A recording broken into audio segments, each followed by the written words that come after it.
Hey everyone, welcome back to a new iteration of Mark's podcast. I'm inviting my good friend Rob Chopra to join me in my new endeavor. You'll be able to find this on Spotify, Apple, and wherever you consume your podcast life. I don't even know what that means, but I'm going to learn about that because this is what we're going to do. So Rob and I are going to host a weekly podcast. We do not have a name for it yet. We have some ideas around what it's going to look like and what it's going to be, but for the first one, I just thought Rob and I would sit here and chat and get to know us a little bit more, and we'll go from there. What do you think, Rob? Yeah, that's a great idea. I think most importantly here, we want to do something a little bit different for our viewers, for the people that are tuning in, especially, Mark, with your channel, and you've been doing this for quite a while, is, we want to bring on some industry leaders. We want to provide a tremendous amount of value, but we also just want to have some conversations and kind of banter back and forth. I think there's a lot of opportunity there for, to still be able to provide value and really enjoy the show together. And Mark and I have been connected here for a few years now, become really good friends. And, this is kind of inevitable that it was about to happen here at some point in time. So, yeah, man, I'm in total agreement with you. And just want to know, I want you guys to comment on this. Should there be alcohol involved or not? What do you guys think? Comment down below. And if we're going to do 3 a day, I mean, the last one or whatever, right? Like if we're going to film multiple a day, it might get a little hairy by the end of the day. Yeah, 100%. I think the third guest that's going to come on each day will, hopefully they've already had a couple here in the lobby while they wait. Yeah, I mean, I might not even have my pants on by then. So, I mean, who knows, right? Shirts are optional. I mean, people do know me to be on the island with no shirt on. There's a lot of pictures rolling around on social media, so. Yeah, they're not pretty. No, oh. All right, so my friend Rob here, he's a mortgage agent, does a lot of commercial mortgages, really diving down the MLI Select rabbit hole, basically for me and, a lot of other people. So why don't you tell us a little bit, because you just started your career in mortgages, but you've been an investor now for, what? About 5 years almost. 5 years. Yeah. And yeah, so tell us a bit about that journey, and let's dive into that. Let's find out who Rob Chopra really is. Yeah, I really appreciate that. So a little bit of background on me. I'm originally from Halifax, Nova Scotia. I moved up here to Ontario in 2004, and I spent about 12 years in the casino industry as a whole as a high-limit gaming dealer. And, the natural transition of kind of what you're taught your whole life to, go to school, get a good job, and make a decent income. And, that provides you a really great life. It just, for me, it just wasn't enough. At the end of the day, I decided, in my early 30s that I needed something a little bit differently. I went back to school. I completed that. And then about 4 years ago, I really found, 4.5 years ago now, I found real estate. I got around people that were doing it, like yourself, Mark, other people. I got coaches throughout the last few years and really dove in, head first. I've got, lots of experience in different types of strategies, whether it's wholesaling, flipping, conversions, and into my first multifamily in, 2021. And then as of late, like Mark said, in, mid last year, I started looking into my mortgage agent license. And, for me, I felt it was just that missing bit. And, 75% of my day was really involved in being in real estate. And there was just another part of me that, needed to kind of find out what else there was. And, creative financing is something that I'm really good at, something that I spend a lot of time on. I do deal analysis with my students as well, and with the program out of Southwestern Ontario as a coach. But, I really wanted to be more involved. And so I quit my corporate job last year. And I took on cushy corporate job too, like working 2 hours a day on the government dime type job, Yeah, that's we're gonna say it's 8 hours a day in that cushy job, but it really was. I mean, I left engineering technology to take this on full time. Since then, I've really been able to make an impact on the investors that I work with, inclusive of your clients, Mark. And moving forward now, even with our investing strategies, CMHC, like Mark said, is I'm getting very well versed with that stuff. But the MLI Select specifically is a great product that rolled out in 2022 that we're going to be spending a lot more time on. So, as Mark mentioned, yes, I have transitioned into a full-time mortgage agent. I work with the Finlay Mortgage team out of Cambridge, and combined with my full-time real estate investing and also my coaching. And so that's a little bit about me, man. Well, and what he didn't tell you was he's a pretty horrible golfer. I am. Pretty horrible. I mean, he did par in a tournament for a birdie. Mm-hmm. He got 2 strokes on that one. Also, at the golf course, they do call him Chitty Chatty Chopra. Yeah. They know if Chitty Chatty's out on the course, it's going to be a long round. Yeah. Block off the 4.5 to 5 hours. But here's the thing, though, Mark, like, and I've often said this before, it's not the golf game specifically. It's actually what happens on the golf course, right? That's the reality of Are we things, talking the conversations like pants are we coming have. off again? Well, I mean, we could do that, or, Hey, whoa. Hey, it is what it is, right? I mean, those are the fun times that we have. That's true. That's true. And I guess a little bit about me. I've been investing now for a good 20 years, maybe a little bit longer. I started buying duplexes in Newmarket, Ontario, bought a couple of them, bought in a couple of duplexes in Toronto. I invested out in Cornwall, buying 3-4 unit properties out there. Fast forward, I started doing rent to owns, wrote a book on rent to owns, was doing courses on rent to owns, got my real estate license in 2009, started helping a lot of people invest in Hamilton, started investing in Hamilton myself. Ed Rankema, if you're going to actually watch this, I know you probably don't like me anymore, but he was the one that got me. He's like, Mark, you got to look at Hamilton. I'm like, Hamilton? Come on, really? Anyways, I appreciate that, Ed. Thank you so much. And and since then, I obviously grew a decent portfolio in Hamilton, sold that, moving most of it to Edmonton right now. And that's like the long and the short of it. Outside of that, obviously I golf with Rob and make him look bad. Or he makes me look good probably because I'm not a great golfer either. Well, I finish out all my putts though, right? Like, do you finish out all your putts within 3 feet? 100%. Okay, good. Yeah. There's no gimmies in golf. Not when we're playing people for money. Yeah. I guess one of the big things I do is adventure racing too. So, basically I get dropped off in the woods with my backpack and a compass and a couple teammates, and we got to go find out where the hell we're going. We got to go to this point, either by bike, canoe. And the biggest one I do is called the Wilderness Traverse, and it's 36 hours. So I do like to challenge myself. Yeah. I do like to take that on that. Some people would call it extreme. I just call it life.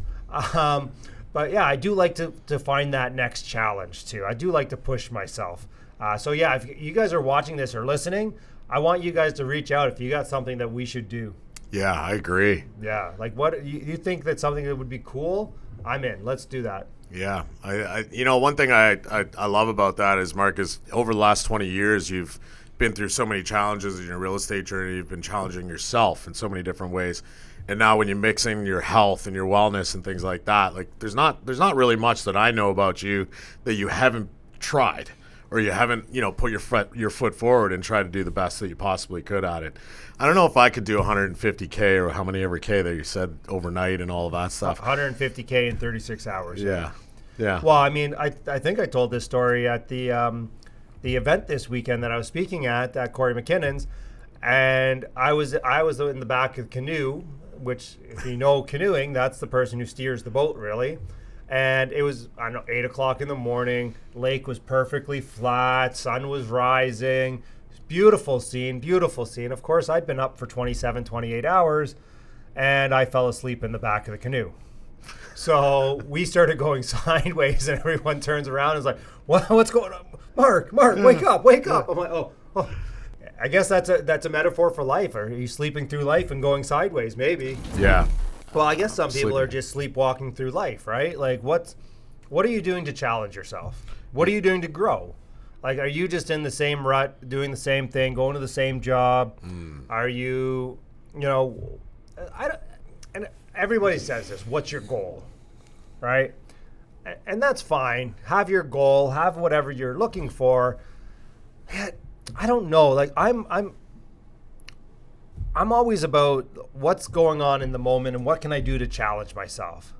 What do I need to do this year to make the next 5 years better? Mm-hmm. What do I need to do this year that's going to be super fun or challenging? Like this year, I'm going to do the Golden Ultra in Golden, BC, which I think is like 66 kilometers vertical climbing or some stupid thing. Somebody signed me up. So that's wild. I love that. And it's a next challenge, right? Like, it's okay, been there, done that. I'm a collector of real estate. Yeah.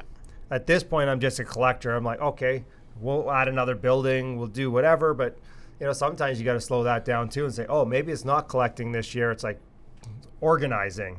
Or stabilizing. And stabilizing, and then, putting the right financing on and doing whatever. And it's like, okay, that's the plan. And I don't need, again, like everyone says, 10,000, 20,000 units. But if you don't, and I know we're jumping around a whole bunch, but I guess there's foundation, and then there's goals and dreams and challenges all rolled into this tight little package called life.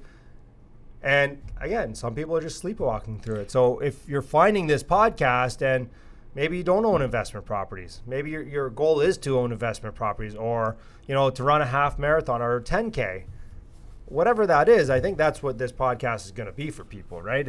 Yeah, 100%. It totally is. And to echo the fact about, just kind of sleepwalking yourself through life is, a really good piece of advice that was given to me a long time ago was, what's that goal that you're really working towards? And, there's one thing to look at it from a long-term goal, 5 to 7 years out or 10 years out versus looking at shorter-term goals and actually reevaluate, like working them backwards, right? Because underneath every single goal, Mark, is like 3 or 4 or maybe more action items that you need to take to get there. Wow. I mean, so just 2 points on that is, number one, most people in the short term overestimate what they can do, and then the long term definitely underestimate. For sure. Right?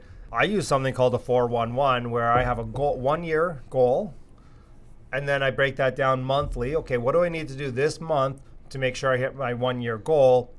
And then I have weekly. What activities do I need to do weekly to hit the monthly goal so I can hit the yearly goal? Yeah. Yeah, and that's like working it backwards and refining that, right? And setting actually shorter, more tangible type goals that you can work towards. So if you hit this weekly goal, you're going on to the next step for the following week. And then after those 30 days, like some of the practices that we do and that I've been doing for quite some time is like, what's your 30-day goal? What's your 90-day goal? And then what's your 365 goal? And in order to hit that 365, you've got to complete those previous steps.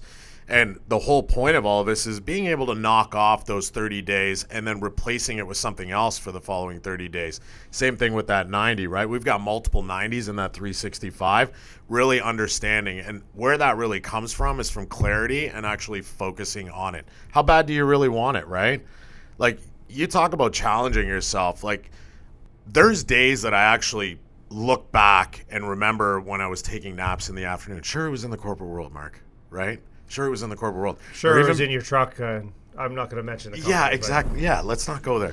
My point is, though, is that I wasn't really living with purpose. I didn't really have any goals, right? I was like, okay, I'm just going to kind of go through life, kind of do this. I didn't really know what I was interested in, what I was good at, because I didn't actually give myself the chance to think about it. And I didn't challenge myself. I only did the easy shit. Yeah. Right? And when you're just doing easy stuff all of the time, what's the point?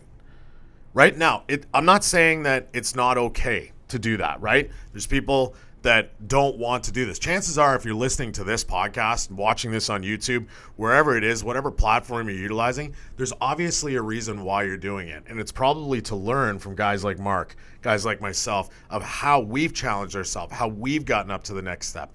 And same thing, Mark, like all the guests that we're going to bring on here and all the banter that we're going to have and the conversations that we're going to have, these are topics that we're going to talk about with these people, how they got there, with the actions that they had to take to, achieve these goals, build out these goals. But, the big message that I want to send here is we all have a purpose. What's your purpose? Why are you doing this in the first place? So is your purpose to have an afternoon nap? Because my mind, the whole time you were talking there was like, oh, I know how Rob can have an afternoon nap. If he just wakes up with 4:45 with me and goes to the gym at 5:30, I'm damn sure you would have an afternoon nap. I'm 1 hour behind you too, which is amazing at 5:45. My issue is that I just love to be engaging in something. I love to be working. I love to be helping another person. I love to be having these conversations, right? Oh, I get that. I'm sure if you were an hour before, I'd take an hour afternoon nap. You'd catch a 10, 20-minute nap. That's all you need is just that power nap. Fact. Right? Yeah. Truth. Like that just re-energizes me for the day. Yeah. I'm getting that I like 2 hour naps. That's the corporate Rob coming out That right is the there. corporate Rob. Yeah, we're going to get rid of corporate Rob at some point. I don't know. Oh, yeah. Corporate Rob's already gone. I forgot about that. I don't know. The 2-hour naps, we're going to phase that out. But that's what I mean. We don't even have the time to do that. I don't have the time to do that. Well, I know. That's why you got to be more of an entrepreneurial nap where you get the 10, 20-minute power nap, and then you set your alarm. I think in the UK they call it a kip. Yeah. Yeah, like you take a kip. Yeah. They call that, like in CrossFit, you do the kipping. You do the kipping? Yeah, kipping pull-ups. Or kipping things. But we digress. Interesting. Yeah. Maybe does Rob need to come do CrossFit with us? I'll go do CrossFit with you. Yeah? For sure. 5:30 a.m. Where, in Oakville? Oh, yeah. Oh, it's Burlington. Okay, well, that's actually closer. I'm in Binbrook. Yeah. That helps. I go do CrossFit with you for sure. All right. Let's go. We're going tomorrow morning, 5:30. Oh, shit. I just committed to CrossFit, guys. Okay, let's do CrossFit. I'm down to do CrossFit, man. All right. I'll sign you up for tomorrow. Because you're listening right now, you got to stick around to the end because we're going to offer you guys a really, really special deal. No, it's not going to cost you anything.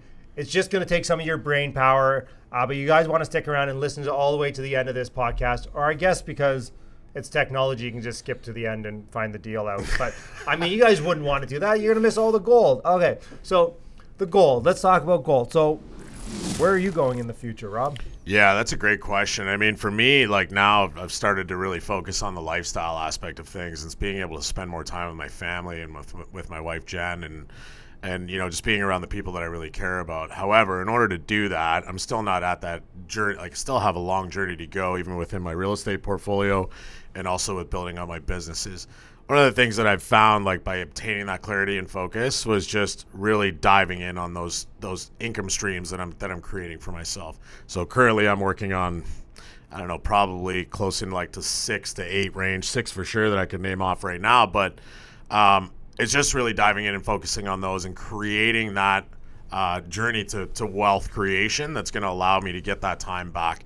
One of the things I noticed, Mark, as I get older is, and you'll be able to attest this, is the days fly by. Are you calling me old? I did not call you old. That's what I heard. Okay. Bastard. Let's take the median age. Well, we don't have to announce it because we're very, very close. But I think, it's just really important to me now as I get older. The days go by really fast, right? And so I'm really dialed in. I'm focused. I'm building out my real estate portfolio. I'm getting in front of people, getting on platforms like this to be able to educate, provide value. And with my mortgage business, where I specialize is in helping investors and going through the journeys like I went through when I first started a few years ago. So that's really what I'm focused on right now, Mark. And my head's down. I'm dialed in. I'm very, very, very intentional with the time that I spend and where it's spent. So, Mark, why don't you tell us a little bit about what your vision is? Where are you headed? Yeah, I guess the vision for this podcast is just definitely reach out more people and educate more people. Mm-hmm. My vision, and personally, and this year specifically, is to really actually get back into transactional real estate. I got out of it for a couple years, so I am personally helping people buy and sell real estate this year and in the future. Honestly, what happened to me was like my 3rd or 4th year in real estate, I sold a shit ton of homes. Like I sold over 90 buyers, 10 sellers, which is unreal, right? It was nuts. I sold so many, but I burnt myself out. That's a busy year. Right? So I actually physically burnt myself out, and I didn't realize this, but now that I'm in therapy and I'm actually talking about these things, I realized that I burnt myself out doing it, right? So it's now because I actually enjoy helping people buy and sell real estate. I mean, apartment buildings more often than not now. But I actually really, really enjoy it, and I like helping people. I like what they get from it, the generational wealth that I can help them build. And, in the different strategies that I can provide that I've done and the life that I've lived, and that I can help them use some of those same strategies. So that's really what I'm focusing on right now. As you know, I did take on 3 coaching clients this year so far. I still have room for another 2. But it's more, and that's more about like business building. Yeah. There's a couple guys are coming on from real estate, but again, it's business building in real estate, right? Like it's not like, oh, I'm going to help them buy 1 house or 2 houses. Like, okay, what's the end goal? Is it big enough to sustain, that something that I want to hang out with you weekly to help you build, right? And so I've been doing that. That's a great offer, Mark. Like for anybody. And we're not here to sell anything No. to anybody. Like that's not what we're here to do.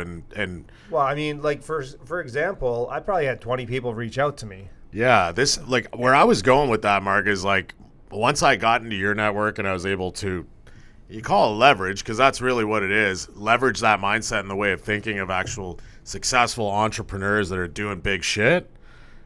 You're naturally going to grow as a human being. And instead of looking at it as an expense, let's say, you look at it as actually as an investment. Yeah. And you actually do it. What's the cost benefit, not the expense? Because that's a mindset piece right there, right? Once you get that shift, whatever that cost is, whatever program it is or who you're working with or whatever, that cost specifically, you'll 100x that, 1000x that over time. You just have to allow yourself to believe that, because that's reality. What's an investment? 100%. It's an investment, right? All the coaches I've had throughout the years, it's an investment. And I always say this, and I go to, like, people ask me, like, why are you going to these events? Like, why did I show up at Corey's event? Why did I go to Wealth Genius? Because all I need to do is meet one person or learn one new thing, and my time and whatever I paid for the ticket has been paid back to me 1,000,000 times over. Oh, yeah. Right? And it's, and you kind of, some people get lost in that, right? That they don't go to some of these events anymore, and they're kind of beyond it. But you know, there's still so much value in these things, right? That I find, at least. I've always loved going to networking events. I don't know about you. I know Rob.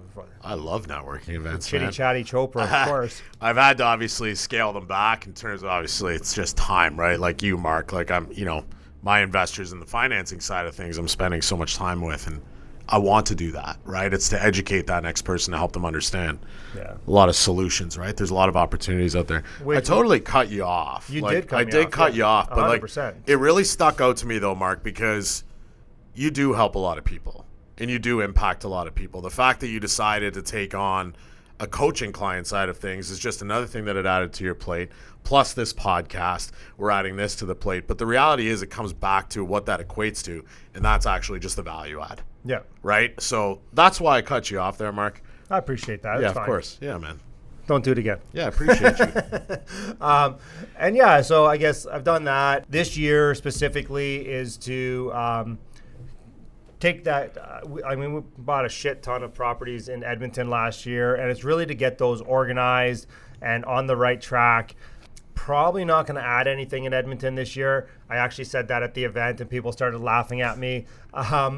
But they're like, "You're a collector. Something will come along that's too good," and I'm like, "Well, maybe I'll just help someone buy it, right?" Like, and I'm okay with that. Like, people say that to me all the time. Well, if I work with you as an agent, you're just going to buy all the good stuff. And I'm like, well, no, because I can't buy everything. Mm-hmm. It's not in my best interest to buy everything. It's sometimes in my best interest to sell the building next to me to another party who's going to do a really good job on it, and add the value to my building as it is. Yet I'm not the one doing it. There's enough for everybody. Oh, there's more than enough. There's more than enough, right? That common misconception of, why is an agent going to bring me such a good deal? Why is a mortgage broker going to bring me such a good deal? The reality is there's enough for everybody. And maybe it doesn't fit for me. Maybe it fits for Mark, or vice versa. All I'm going to say is that's one of my biggest pain in the ass questions I get. Well, if it's such a good deal, why are they selling it? I'm like, who the cares? Like, it's a good deal. You don't know what position they're in. Maybe they're financially strapped. Maybe they went out and bought a 1,000-unit building and they got to clean up some of this smaller shit because they just don't have time for it. Like, I mean, like, I bought back in the day 3 or 4 properties off Starlight REITs. They own 40,000 units, and I bought 60 doors off them, right? Yep. And like, I didn't ask why they were selling. I knew why they were selling. What are they going to do with a 9-unit building in Hamilton? A 21-unit building? Like, they're buying hundreds of units at a time all over North America. What are they going to do with these little ones? That's almost like a scaling up factor for them, right? Like, I mean, you're not buying duplexes and triplexes anymore. You're buying buildings now. You're scaling up in the factor. So, again, like, to echo what you said there, what does it matter why they're selling it? Yeah.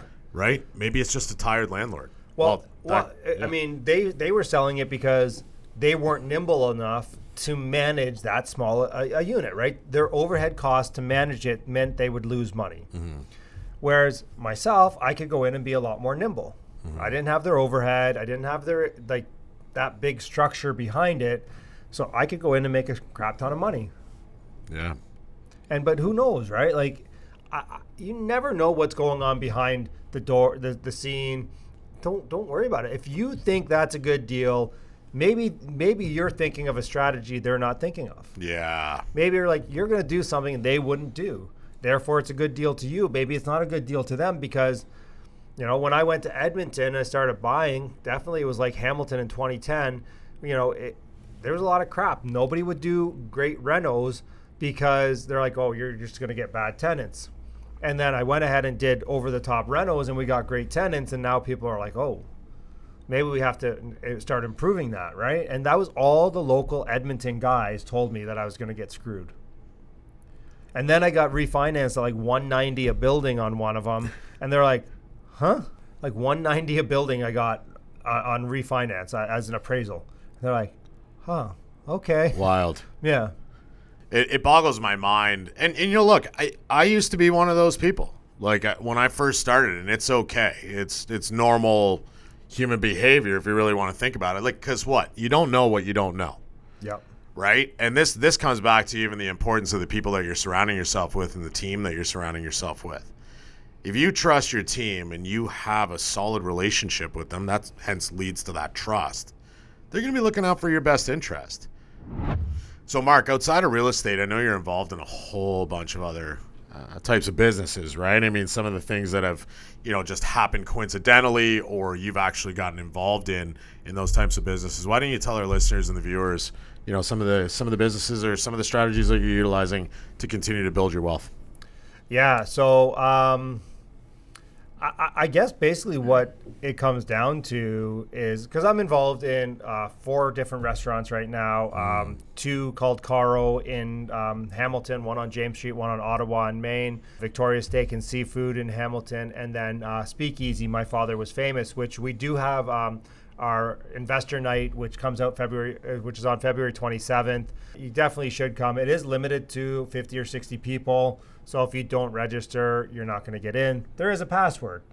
Is it free to attend those, Mark? No, actually, it's $15. Money goes to charity. Awesome. People ask why we do it. Well, we're limited on numbers. So we can't have 250 people. So if we did it for free and we had 60 people sign up and only 30 people showed up, it'd be crappy for us. Yeah. Right? So it's kind of like, hey, we're going to donate this money to charity. I think last month was City Kids. And it's going to charity. And, we put on a little food for people. We put pizza in the back and whatever. It's commitment again, right? It's commitment, right? Yeah. They're going to spend $15 and, we're going to get a 2% fall off rate rather than a 50% fall off rate, which we used to get on other events that I ran when we ran them for free. But going back to businesses, so those 4 restaurants, people always ask me because restaurants have a 90% fail rate. And I'm like, yeah, no, they do.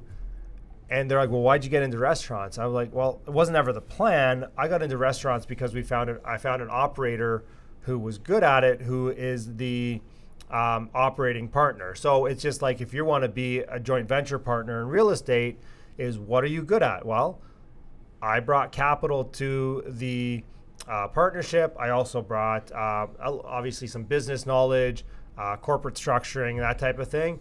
He brought operational knowledge of running restaurants, and that's why we're opening our 5th one, which is going to be an English pub on Lock Street, and probably our 6th one in London, Ontario, another Caro. And these things just continue to build and grow because and I didn't realize this, by the way, is all there's restaurant groups out there that own 10 to 13 restaurants, and it's the bigger you get, the more structure you can have, right? So you can have overarching HR, marketing, all this fun stuff, whereas a single restaurant, it's definitely harder, right? So the failure rate goes down the more you own. Yeah. Number 1. So I guess that's kind of how I got into the restaurant industry. I found a who. Yep. And that who basically put a business plan together. It looked good, and we went from there. Another one I got into is actually my buddy Mark Loeffler here, he actually just Loeffler wrote. and Loeffler. Yeah, I know. We Are you actually sure met, that's not you? we actually met in Montreal because they gave him my hotel room. We were at a networking event called Go Abundance, but he started a company called True Local, and I was actually his first investor in that. That's not a company to overlook. That's No. that's a big company. Yeah, I mean, it sold for $16 million. Yeah. And one of the first investors in that company. I was the first investor. Amazing. Yeah, I was the first investor in that company, and I told him when I met him at that event, I'm like, bud, I don't know what business you're gonna do, but I'm gonna be your first investor. Can we talk about that for a sec? Sure. How, when you met Mark, Mm-hmm. what was it that gave that away, or that gave you the confidence to say exactly what you just said of, when you start a business, whatever it is, I'm going to be there with you? What was that? What made that decision easy? Ooh, that's a good question, Rob. To be honest with you, I think it was he just knew his stuff. He, number one, knew his stuff. He was confident. He had tons of energy.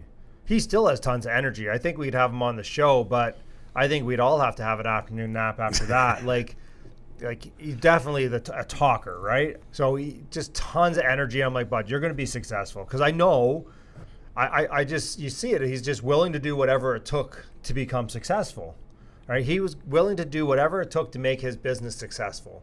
Whether that's, when they started out, he was packing meat boxes, right?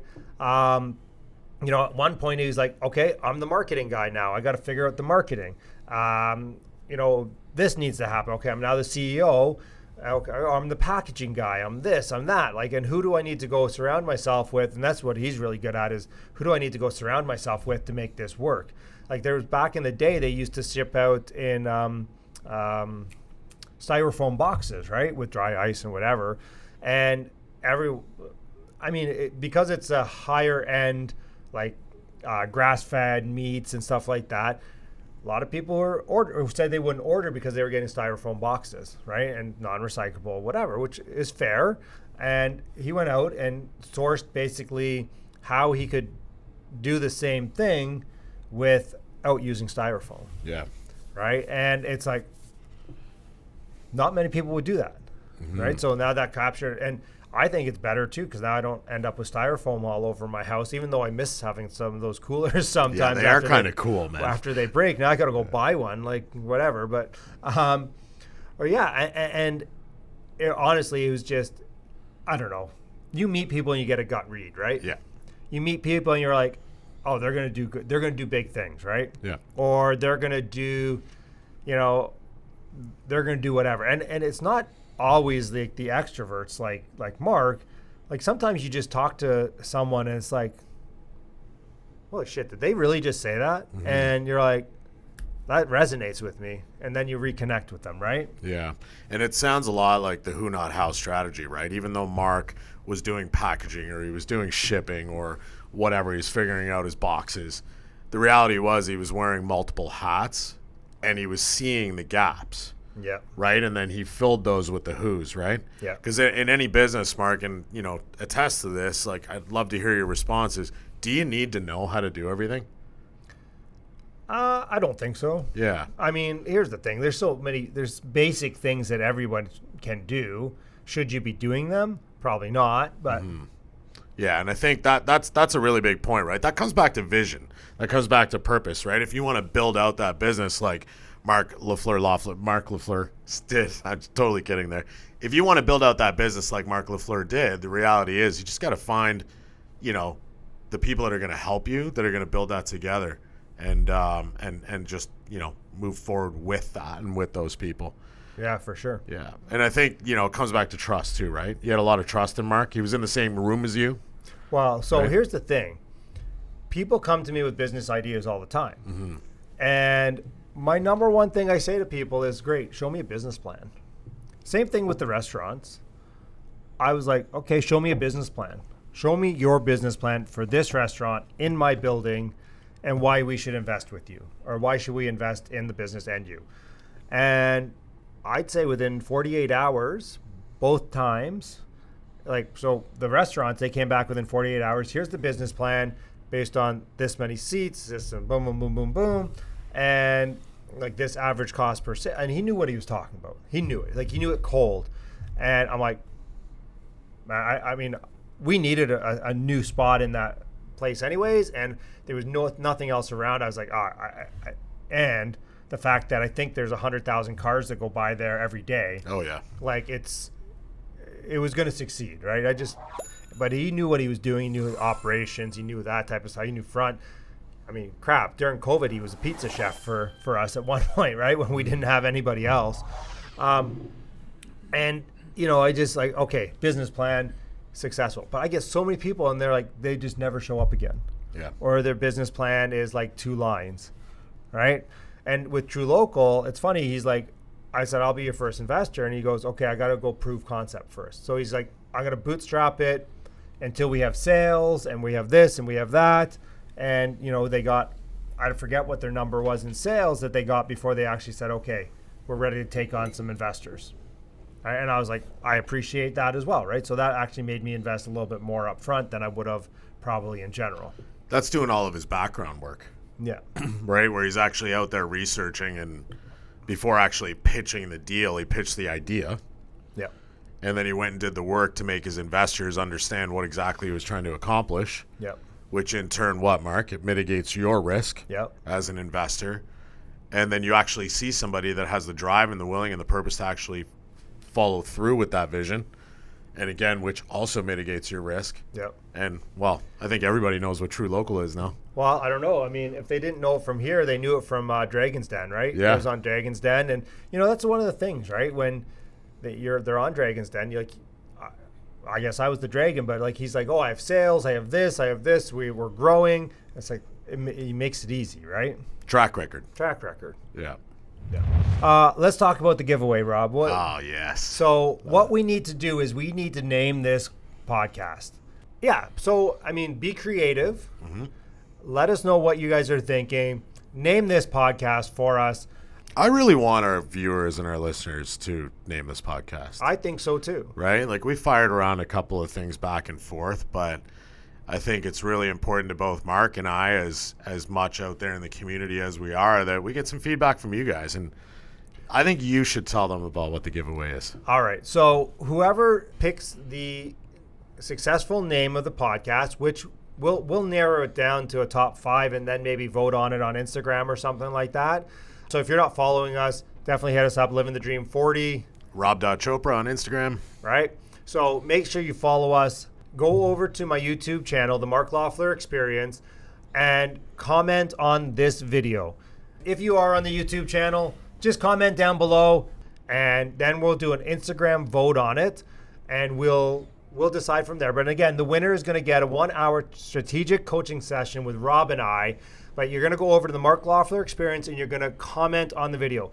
And guys, if you haven't been watching my videos, I've been doing YouTube now for 3 years. Oh, yeah. 3 years. And there's tons of gold there. So head on over there. There's, quick 8-10 minute videos. This is obviously a little longer format, and that's why we're doing it, so we can get this out on the podcast. But if you haven't, head over to my YouTube channel. Definitely check us out, and we look forward to hanging out with you weekly.